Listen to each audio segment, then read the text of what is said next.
आज मुझे खुशी है कि आज इस पंचायती राज दिवस के अवसर पर हमने 2 पुस्तकें भी लॉन्च की हैं और संविधान का ये गौरव दिवस वर्ष भी चल रहा है। भारत रत्न बाबा साहेब भीमराव अंबेडकर जी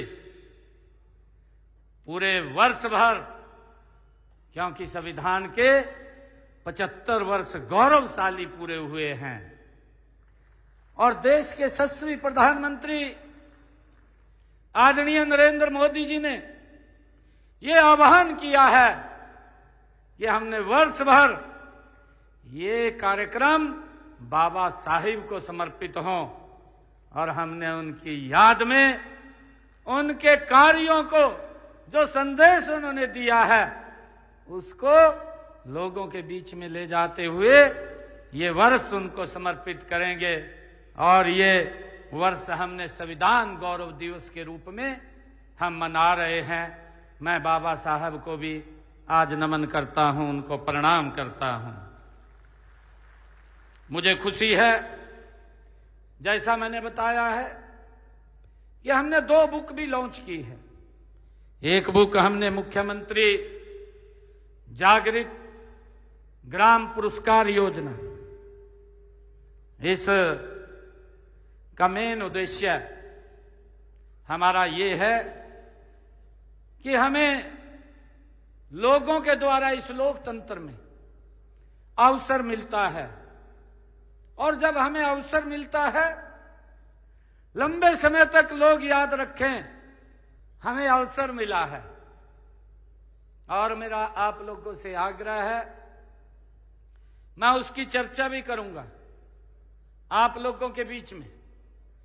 हमने कुछ निर्णय लिए हैं और इस बुक के अंदर, जो ये बुक हमने आज लॉन्च की है, मुख्यमंत्री जागृत पुरस्कार योजना, जो अच्छे काम गांव के अंदर होंगे, तो हमने निर्णय किया है कि हम उन गांवों को पुरस्कृत करेंगे, उनको सम्मानित करेंगे। ये हमारी सरकार का निर्णय है।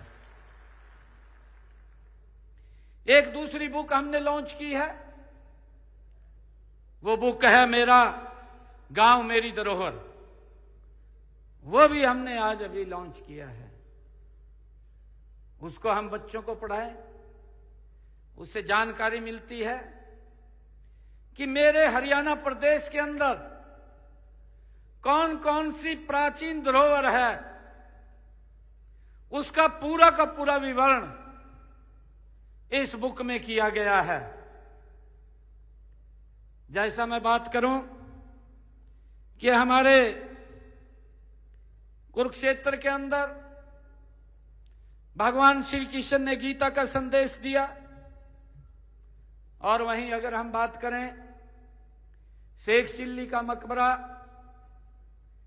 और हम पूरे हरियाणा प्रदेश के अंदर अगर हम ध्यान दें, पानीपत के अंदर अगर हम देखें, पानीपत की जो हमारी ऐतिहासिक वो भूमि, और अगर हम यमुनानगर के अंदर रादौर में बात करें, जहां पर अशोक स्तंभ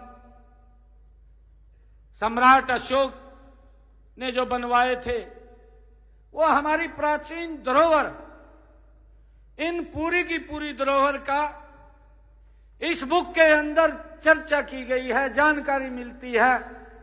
और इसीलिए ये भी कहा गया है कि इस बुक को हम बच्चों को अवश्य पढ़ाएं, ताकि उसको हरियाणा की हमारी सांस्कृतिक हवा को जानने का अवसर मिले, उसको पहचानने का अवसर मिले, जिसके ऊपर हम गर्व कर सकें, जिसके ऊपर हम गौरव कर सकें। ये सांस्कृतिक धरोहर हमें उसके अंदर मिलती है। जैसे अगर हम बात करें राखीगढ़ी के अंदर, और अगर हम बात करें हमारे महाराजा अग्रसेन अग्रोहा धाम के अंदर, ये हमारी सांस्कृतिक हमारी धरोहर है, जिसको हम सब ने देखना भी चाहिए, बच्चों को भी इसको पढ़ाना चाहिए।